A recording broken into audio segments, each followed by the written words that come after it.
What is going on, everybody? Welcome in. It's the Wager Alarm live stream. I'm your host, Howard Bender. With me, of course, here is Craig Mish, and it is time to dive into the Week 2 lines for NFL. But before we do that, Craig, how about we talk a little bit about what we did this past week in the Westgate Super Contest? 3-2 should have been 4-1. Yeah, I mean, it's the way it goes. There were a lot of games that are going to go down to the very end, and certainly we felt really good about the picks. And yeah, I mean, this is going to happen. We've been through this before now. This is our third year doing this, and essentially, when you're doing contests like this with a lot of money at stake, it's 5 picks. Of the 5 picks, if 4 of them come down to the last 5 minutes of the game, you pretty much feel good about your week. Because the ball's going to bounce one way or the other. And in particular, yeah, it's interesting that you bring up the one that we did lose that we should have or could have won. But realistically, it could go a number of different ways. The one game for me, just in particular on the board that was the most frustrating, not the one that we had, but a separate one, was the Lions. That one to me, of all the games that I've seen, and again, it's like we were prisoners of the moment. We feel like, oh, that was the worst loss ever. But the way that Detroit lost that game on Sunday was just terrible. Was as bad as I've seen in a long time. 23-6, and then the Bears come back, and you think to yourself, like, if you had the Lions, you were thinking, okay, like, we're definitely going to cover here. Like, it's just a matter of how much they win by. And then even after they blow that huge lead, Howard, for them to just drive right back down the field with no time left, and Stafford hit Swift right in the chest, and him just drop it as a bettor. That's what drives you crazy. That's what really makes you think that, it's just so difficult to do this. But look, truth be told, New England, we'll start off with that. New England was the first pick of the 5, and that was one of your special ones. That was an excellent pick. And, certainly it was in jeopardy toward the end of the game. The Dolphins had an opportunity certainly to cover it. Again, every game is going to be in jeopardy more or less, but that was our first win. That was 1-0.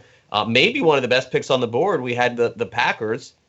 That was not one that I had a good line on. I could go either way on it, but you were spot on with the analysis. Not so much on the spread or anything like that, but I did not realize how bad the Vikings defense is. I for some reason, it just didn't click to me the entire offseason with all this discussion that I do on TV and you. For some reason, I just wasn't seeing that. Now I saw it, and I think the Packers are going to have some regression coming pretty soon too. So we got off to a good start. We had those first 2 wins, and then the loss that you're alluding to, Howard, is we had Carolina +3, which was a fantastic pick. It looked like it was the right side right up until the end of the game. And then again, Carolina has the ball with time left. They have 4th and 1. And you think to yourself, like, if the Bears have the ball 4th and 1 in the 80s, they give it to Walter Payton. If the Dallas Cowboys in the 90s have the ball, they give it to Emmitt Smith. If the Browns in the 60s have the ball, they give it to Jim Brown. The Panthers have the ball, 4th and 1, they give it to some guy I've never heard of before. And they didn't get the first down, and that was the end of the game. That was it. Christian McCaffrey's like, okay, it sounds good. Yeah, right? When was the last time you saw McCaffrey sitting there as a decoy in the backfield? I was like, really? We're going to try that? We're going to do a fullback blast when you've got arguably the best running back in the NFL. But I mean, like here's the terrible thing about that. Well, I mean, what does that say about, Matt Rule as a coach or his belief in McCaffrey as the guy who you're supposed to put the ball in his hands when the game's on the line? Yeah, there was a few things that were bizarre about that game. McCaffrey didn't see a lot of touches in the first half, and it's like somebody knocked Rule in the head and said, hey, you got McCaffrey. And then all of a sudden, the second half, Carolina was great. I will say this in Rule's defense, and again, it's going to be tough. He's a first-year coach. They have a great coordinator. He apologized, Howard, right after the game. He said that was on me. I should have given. He said it. He's like, that was not the right play. It's very rare that you'll see a coach immediately after. Usually, it's the Monday, Howard, after they watch the film. But right away, Rule made that. So I felt a little bit about that, like better. I was like, okay, well, if he's willing to admit that he made a mistake, then I'll take the mistake too. But we were very close on that one. I wouldn't say we should have won, but we definitely had the opportunity to win in that one. The Raiders did play very well, and that's another team defensively, Carolina, that people should be fading. Their defense looks pretty. I don't think they stopped the Raiders at all. I don't think they stopped them. No, they did not. But we knew that. I mean, we knew that coming in. I mean, I think really what it was about, and for us to talk about that line and picking that game, it was more about the questions on the defensive side for Las Vegas as opposed to the offense for Carolina. Right. We knew that they have a decent offense. Again, we were in it at the very end. Could have gone the other way if they got that first down. Yeah. That was fine. The crap pick, obviously, Dallas Cowboys. We took them -3. Yeah, bad pick. Never again. Yeah, never again. Yeah, Dallas. It's not even so much about the game. It's really not. It's you really just have to understand and after watching the game, my opinion, and I texted you about this as well. It's not that Dallas couldn't have won that game. They could have kicked the field goal. And they could have gone to overtime. They could have kicked a field goal or scored a touchdown. They still could have pushed or covered. But after watching it, you think to yourself, why was Dallas favored in this game? It's not even that they're a bad team or a good team. It's that you have to understand that people bet up the Cowboys and Notre Dame and Alabama, and there's just the handful of teams where you get so little value on betting them. And the Rams are not really that great, but that line should have been pick'em. It should have been a pick'em game. Cowboys shouldn't have been favored in that game. What makes them a favorite? They're bringing back the same exact team as they had last year, and so are the Rams. And the Rams have the same record as the Cowboys. The Rams are at home, so to me that was more of the issue. Was when the Cowboys are a dog. Or I think you said it best last week, we're in the middle of a run where they've won 3 or 4 in a row and they're covering and it's like it looks comfortable and they're playing well. Yeah, I think that's the time to take them. But we have not had success taking them. We just really have not. And they are one of the worst teams against the spread in the last decade. And their teams have been pretty good. And their record is pretty good. But they're always you're always paying a tax on Dallas. You have to, and the same thing with Notre Dame. Notre Dame.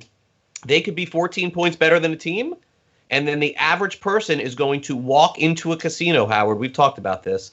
They're going to look at the whole board, and it's going to be, let's just say a man and his wife, and it's different this year, clearly, because of COVID, but they walk in the casino. Hey, honey, let's bet on a game. What do we bet? I don't know. Let's look up and down at this. Oh, Notre Dame. I recognize them. Let's bet Notre Dame. What do we bet on Sunday? I don't know. Buffalo. Dallas. Right? There it is. They got to be good. All right, what do you want? I'll give you a 2-team parlay. Give me Notre Dame and Dallas. And you're paying for that. We're not going to pay for that, man. No. We're not paying for that anymore. If Dallas is an underdog, they're playing at New Orleans, they're getting 5 points, you know what? They're going to cover. They are going to cover. But as a favorite on the road, it's just a mistake. So that's fine. And then the final game where the analysis was absolutely spot on and perfect. We couldn't have discussed this better. It couldn't have worked out more perfectly. The Denver Broncos are horrible. But they play close at home in September for whatever reason. And they did on Monday. Should they have covered? No. Should they have won? No. Should Tennessee have won by a lot more? Yes. But the Broncos just keep things close. And teams in the second half don't really excel against them. As good as Tennessee's running game was, it took Henry like 30-something carries to get 100 yards. I think Denver's poorly coached. I know that you and I talked about this a couple of weeks ago, and we disagreed, and you still may be right on this one. I don't know. I don't see one difference in play calling from what I saw last year, from Denver to this year. None. I saw the same exact thing. The ball off. It was disappointing. It really was. And the ball off Gordon, the clock goes 30, 29, 28, 15, all the way down. It's like they're trying to slow the game down again. I don't get it. This is not the way that you can play football in the NFL this year, and you can play that way against Tennessee. They almost gave it away too in the at the end. By not killing the clock, they could have actually won that game. They didn't call timeouts. Did they deserve to? No. What? And also the coach didn't call timeouts on the other side. Fangio didn't call timeouts. He had 2 timeouts at the end of the game for no reason. Yeah, it was a little bummer. But again, we're gonna be back here next year, God willing. And we're going to take Denver again. Denver is going to be bad again, and we're going to take them again in September because they're getting points at home, and they're always good at home in September. The question is, as we move forward to this Sunday, Howard, do we start fading, and sort of how do we handle it from there? But 3-2 in the Super Contest in week 1. That's the percentage we want to be at for the whole season. If we are, we'll make money. Yeah, no doubt about it. No doubt. We're going to have our good weeks. We might have a bad week, but we're going to have our good weeks, and hopefully we keep it on the run. All right, let's take a look at a couple of the lines coming up. I mean, first of all, one of the things that we've discussed on this live stream at this time of year is the massive overreaction that you're going to see in the lines and in people's betting habits in week 2 based on what they saw. So, starting from that standpoint there, where do you think the biggest overreactions are going to end up? All right, it's a good question. Let me take a quick look here just to answer that question for you. I don't know. I feel like I'm stalling. Rivers was? I feel like I'm stalling here. You are stalling. That's okay. And I did look at some of these numbers. Houston is a 7-point home underdog to Baltimore. I feel like that's a big number. Okay. I don't think Arizona should be 7-point favorites over anyone. I don't care how well they've played. That's saying a lot about them, and they're not. And actually, that's not really an overreaction. Washington's not getting a lot of respect there. I'll tell you this: the Bears have moved up to 5.5 based on the way the Giants played Monday night. You're telling me that the Bears are 5.5 points better than anybody in the NFL? So that's another interesting one, I guess, for me. But Denver is now getting 7.5 against Pittsburgh. I don't think they're a very good team, but again, it's like, and they went from Pittsburgh went from 4.5-point favorites before the game went off, now to 7.5, so that moved 3 points. So those are overreactions in terms of the spread.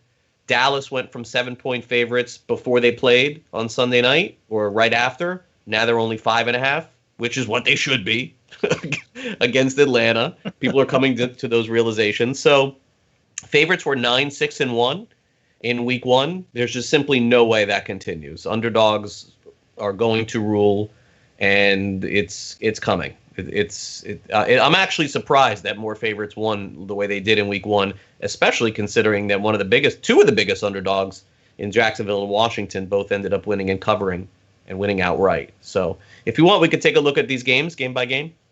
Yeah, sure. Absolutely. I just start off then. We got Thursday night. We got Bengals at Browns. Browns favored by, it looks like 6 right now.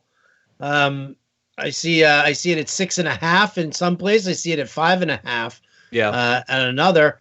Browns look terrible against the Ravens, and yet still a 6-point favorite here against the Bengals. Yeah, because they're at home, and I think that you got to understand that Cincinnati is still a work in progress. If there was any play for me on Thursday, and we won't be back to talk about this on Saturday, if there was any play, it would be Cleveland. And part of that too is that I feel like anytime you have a kicking situation, the way that Cincinnati does, and it's so bizarre to me that they're supposedly going to have 2 kickers active for the game on Thursday. You never hear that in the NFL. 2 guys active to kick field goals. I like Randy Bullock. He's been a good kicker, but is he really that important that you can't IR the guy for a few weeks? And what was the deal? He said he had his right foot was hurting, but his left foot was hurting. I can't make heads or tails out of that one. Cincinnati could have easily beaten the Chargers, which to me is more an indictment of the Chargers. I don't like them at all, but I don't think Cincinnati's all that good either. So it would just be a lean for me. But if there was one lean, it would be on Cleveland on Thursday. I think they bounce back. All right. I agree with you on that one there. Next game, let's go to Sunday. And speaking of kicking woes, the Tennessee Titans got them as a 9-point favorite over the Jacksonville Jaguars. Stephen Gostkowski, how about that? 3 missed field goals and a missed extra point. Really biting Tennessee. They said they're sticking with them and going through that. Did Jacksonville show you enough, or did Tennessee not show you enough in order to look at this line and say, hey, 9 points? I think the Titans can cover. Yeah, Tennessee was 11-point favorites. They're down to 9. I think the kicking situation is also very similar to that one. Very hard to back a team when you know the kicker is struggling so much. And look, Jacksonville essentially had their Super Bowl, I think, in week 1. It would not shock me at all to see them get blown out by Tennessee. So it's not a game I don't think that I'll end up playing. And look, I like backing underdogs, but when an underdog is 9 or 10 point favorites back-to-back weeks, in all likelihood, there's a reason for that. And they really didn't adjust the line all that much, even with Jacksonville winning, down from a -11 to -9. So to me, it's more of an underplay than anything else. The total is 42.5. I don't think it'll stay there. I think it'll go lower than that before Sunday. All right. Bears at home -5.5 over the Giants. Yeah, definitely back the Giants here. Yeah, I watched Bears Lions very closely. And I don't think the Bears are good at all. I mean, I thought Detroit gave up defensively in the second half, and this line has climbed all the way up to 5.5. You're telling me I can get the Giants at +6? And what are the key differences between these two teams? I don't see a huge difference. Maybe defensively, Chicago is better than New York. That's probably yes. Yeah, that's true. That's probably fair. But look, Ben Roethlisberger's a great quarterback, and for the most part, he looked like Big Ben of the last few years. Threw for 3 touchdowns, 260 yards. Trubisky is not going to do that back-to-back weeks. If I had, as of right now, this would be a pick that I'd be focused in on taking the Giants plus the points for sure. I don't trust the Bears at all. And even if the Bears win by 4, you still win. So yeah, I like the Giants. I like it. All right, we'll keep an eye on that line for sure. All right, Dallas home against the Falcons. Dallas -5.5. No play. I mean, Dallas is probably going to win. This is like loser go home, 0-2. No one wants to start 0-2. Atlanta's not very good. Their defense is not very good. Maybe it'd be a lean toward the over, but this thing is already at 52. Started at 50, and yeah, it's either backing Atlanta or passing here. I mean, there'll be a point later in the year where we'll take Dallas again, maybe as a dog. And look, Dallas may come out and blow Atlanta out, but I'm not going to let them burn me week after week. I'm not going to do that. Neither am I. Pittsburgh -7 over the Broncos. Pittsburgh at home.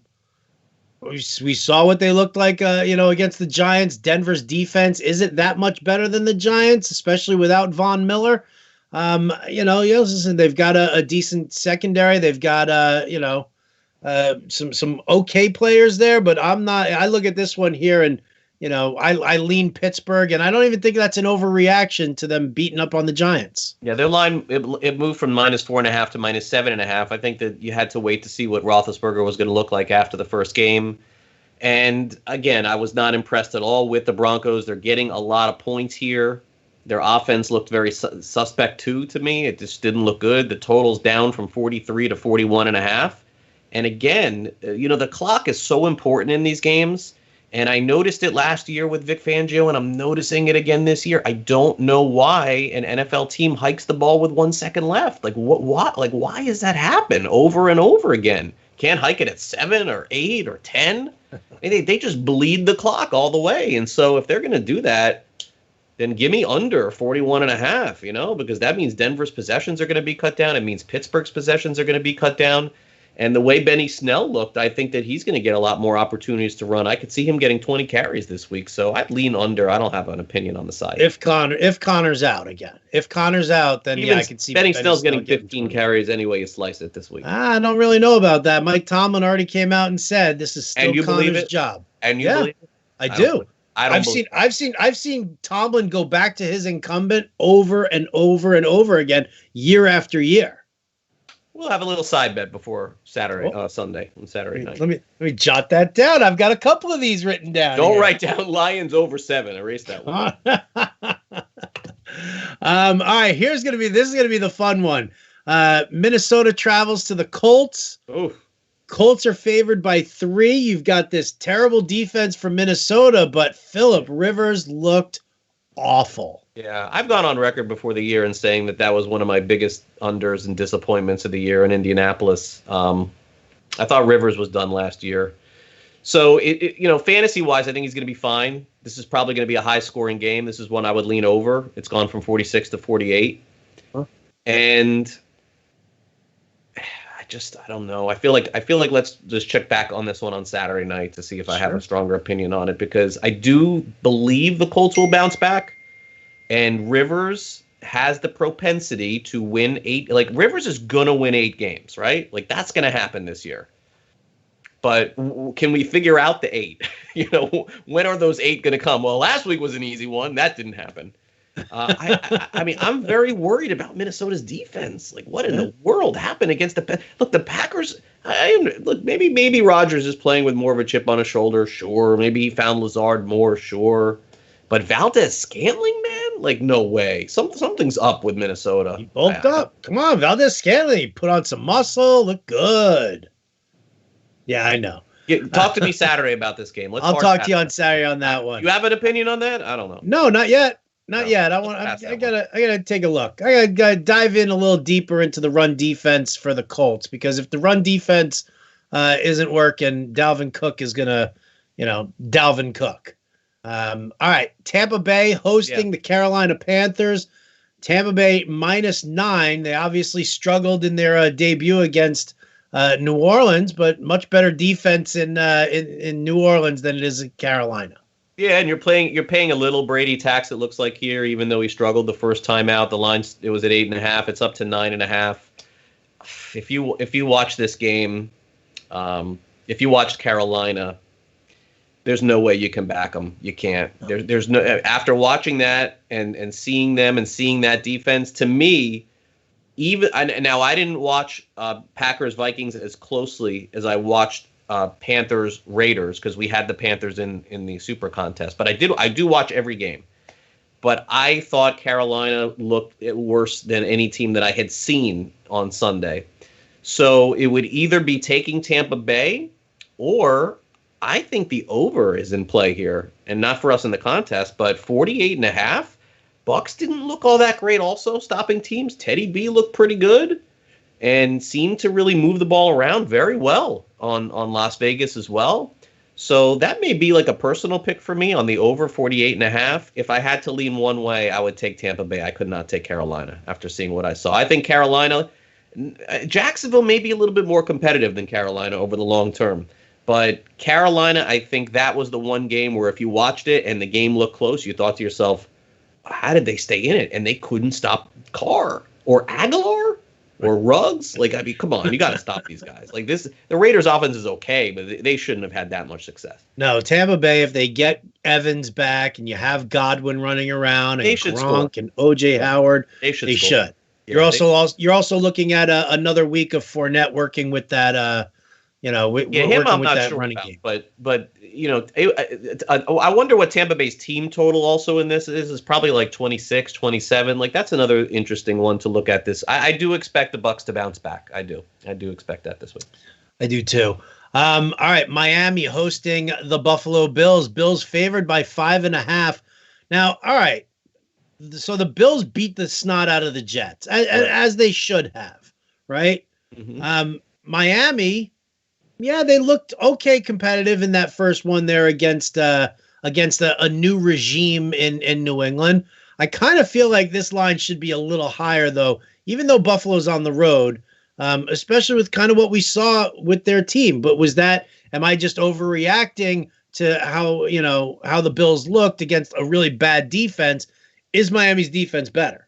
Yeah, and generally speaking, not last year, but generally speaking, when Miami plays New England, Buffalo, and the Jets at home in September, it's not the same effect, Howard, as it is at altitude, but it is so hot here. And the month of September is usually brutal for teams in the second half, and the Dolphins do seem to be more conditioned. But that being said, those were Dolphins teams that had some semblance of a running game. And I was perplexed last week, and Flores, the head coach, sort of alluded to a mistake that the most explosive player the Dolphins have right now. I know it sounds crazy. It is Matt Breida, and they didn't play him. I don't know what happened in that game plan last week. Howard did not look good at all, and the line was 3.5. Buffalo's moved up to 5.5 here, but again, Miami plays well at home in September, so we'll check back on this one on Saturday night to make a final decision on that. But my guess is that this line will come back a little bit. It's 5.5. I think it's going to come back on the Miami side a little bit. All right. How about San Francisco taking on the Jets in New York? They're only a touchdown favorite here. Yeah. You got to watch out for George Kittle's knee. That's a big deal. They just signed Mohamed Sanu because Debo's on IR, and their entire wide receiving core is looking shaky. But when you talk about a ground attack, man, Raheem Mostert, Tevin Coleman, and Jerick McKinnon, that's quite the trio. I'm surprised that it's only 7, but then again, they're on the road, with no Kittle. Well, I mean, listen, Indianapolis was -8 at Jacksonville, and there were some people that thought, oh, it's not enough. They're going to crush them. The home team factor, in the early part of the season, you're not going to see a team that's going to be double-digit road favorite, unless it's Kansas City, maybe. It's just not going to happen like that. The line is sort of telling you that the Jets are going to get killed. I mean, that's kind of what this line says. And my feeling is, and it's just a gut feeling that I have, and I know the Jets at the end scored a late touchdown to make that game against Buffalo closer than it appeared. If I had to guess, this is the last time that you'll be able to go against the Jets consistently because the lines are going to get really out of control, like Miami. I think the Jets may be the worst team in football, and Bell is now out.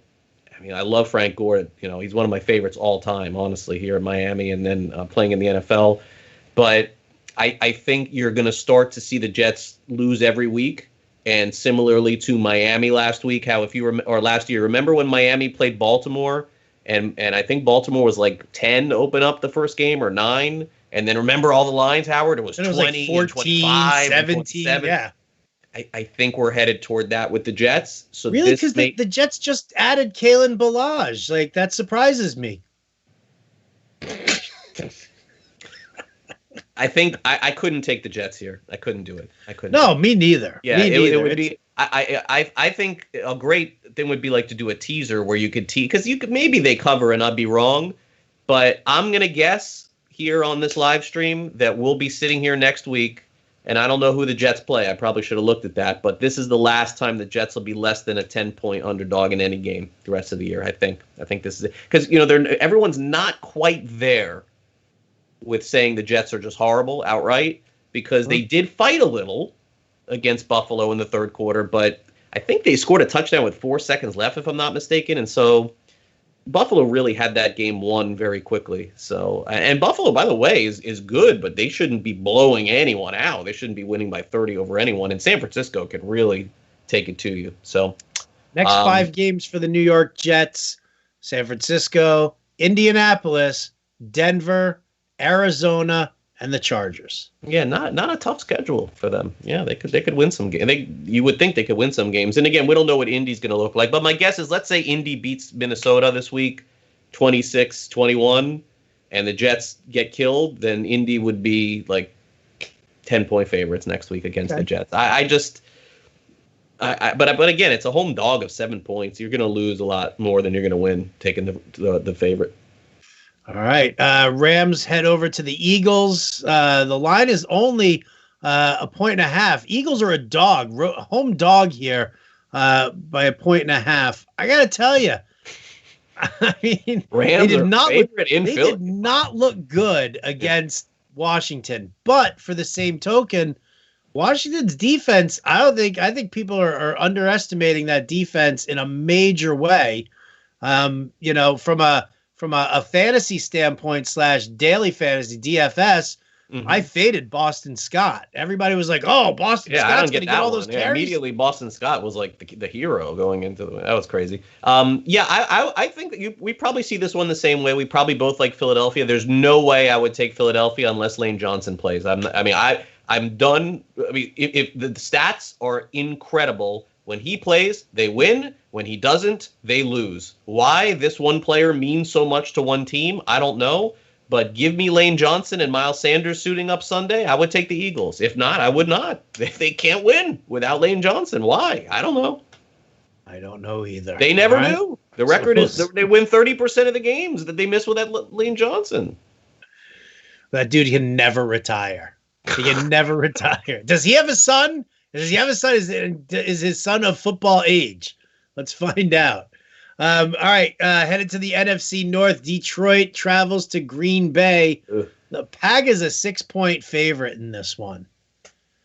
I know you want Detroit here. I do, but I can't be ridiculous about it. I'll just pass for now.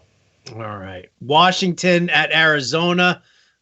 Cardinals are a 6.5-point favorite. Yeah, I'm sorry. Cardinals do not deserve to be a 7. Cardinals won 2 and 3 games in back-to-back years. They're a 7-point favorite in any NFL game. Are they that good? No. I mean, we'll touch back in on this, but this is a live dog for me in Washington. All right. I mean, Ravens. Oh, sorry. Go ahead. No, they don't even need to win this football game for you to cover. And look, San Francisco very clearly. Their kryptonite is the mobile quarterback. I mean, we've seen that now over and over again, and it makes a lot of sense. But Arizona's defense gave up points to them too. So we'll check back Saturday on it. But the line is a very solid 6.5. It doesn't seem to be moving at all. Total's 46. Ravens at Texans. We talked about that. It's 6.5 right now, and wow, right. Texans getting that many points at home. That's tempting too. Yeah, I mean, I guess you don't bet against Lamar Jackson, so we'll probably end up passing on it. But yeah, Houston didn't really look that good against Kansas City on Thursday, but it was Kansas City, but it's the same sort of team. They've played Kansas City and Baltimore in the first 2 weeks. That's not easy. Right. That's a gauntlet. Speaking of KC, they travel to the Chargers, where they are 8.5-point favorites over Los Angeles. Yeah, everyone will bet Kansas City. This is probably a trap because it's got to be. It looks too easy, right? I mean, Kansas City's so good. They just destroyed Houston. Everyone's going to be on the Chiefs. Chargers are probably the right play. Number 1 pick in the Super Contest this year. Number 1 this week. Chargers are probably the right play because it's ugly and it looks bad and they looked awful. And the line's gone from 6.5 to 8.5. We're probably gonna end up taking the Chargers this week. Chargers probably beat Kansas City outright. All right. I'm telling you, man. I'm telling you, that's probably what happened. I don't know. We'll. That's another one of those where I wait for more data to come out as the week goes on. I see which way the money's going. That's why I got to dive deeper into the matchups as well, like just straight up early in the week. But it's fun to look at. I love doing this. Sure. Patriots traveling to Seattle. Seahawks are only a 4.5-point favorite over the Patriots. This is the the legendary games between these two teams. Seattle, I mean, listen, I get it. Atlanta's defense does not look very good. I love Seattle's offense. I mean, that is just, Russell Wilson, Carson. You throw in a 1-2 punch in the backfield with Hyde.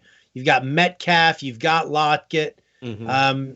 This is an interesting one for sure. I mean, it's tough not to take Seattle, but it's also even tougher to bet against Belichick. Yeah, I think for this game in particular, not to gloss over it, but there's a chance they may not play the game because of the air quality there. They moved the Mariners games. They're already talking about this one. So we'll just check back Saturday and see where they're at with the game. All right. And then the Monday night action, Vegas Raiders, their first home game in Las Vegas. What a shame. This game right here, Howard, I really wanted to go to. This was one of those games where I'm like, wow, the first NFL game in Vegas, I want to be there. And I talked to a couple friends. We were like, really, like, yeah, like that seems like a cool thing to do. And so I'm so bummed that there's going to be no game there. But I cannot, and I like the Raiders. I've been a Raiders fan through the years, but I can't conceivably think that what the Raiders did to Carolina is representative of what they're going to do against the Saints here. But at the same time, this is free money, Monday Night Dogs. It is free money. They're giving you the money. Saints have no Michael Thomas for the Saints. It's just always a good bet to take the home dog, and this line's now 5.5. Let's hope it goes up. I'll probably lean to the Raiders on Monday night. Look, over the course of 16, 17 weeks, we're going to have 7 or 8 home underdogs, and most of them are going to cover. More than 50% are going to cover. It's just the nature of what history is in the NFL. Now, this past Monday night, did the Giants have a realistic shot to cover at halftime? It looked that way, and then they fell apart in the second half. But Denver was really almost never in doubt in terms of covering that 2.5. And again, a Monday night home dog. And so as long as those are on the board, I'm willing to do it. But if you're going to bet The Raiders, you wait because this line's going to keep going up. It's not going to go down. Even without Thomas Howard, this is going to go up. All right. Beautiful. Well, there you go. That's a nice little look at all the lines that we're talking about. Craig and I, you can find Craig and I actually, we're going to revisit actually on Friday on Sports Grid. So people can check out you and I discussing throughout the week and all the line movement we saw there.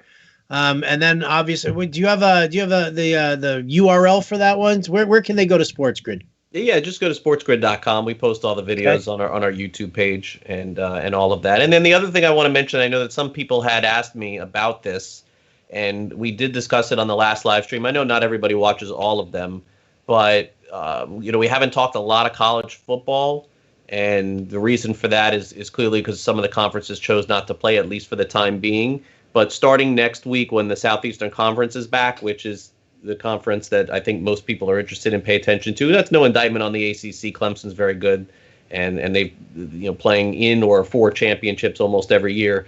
But when the SEC comes back next week, we'll start taking a look at those key matchups as well. All right, beautiful. So Friday on Sports Grid, Saturday night we do our Super Contest picks, and you guys aren't going to want to miss it. It's going to be one hell of a season. So big thanks to our producer, John and Pemba, for always doing such a great job. For Craig Mish, I'm Howard Bender. Thanks for watching the Wager Alarm live stream. We'll catch you next time.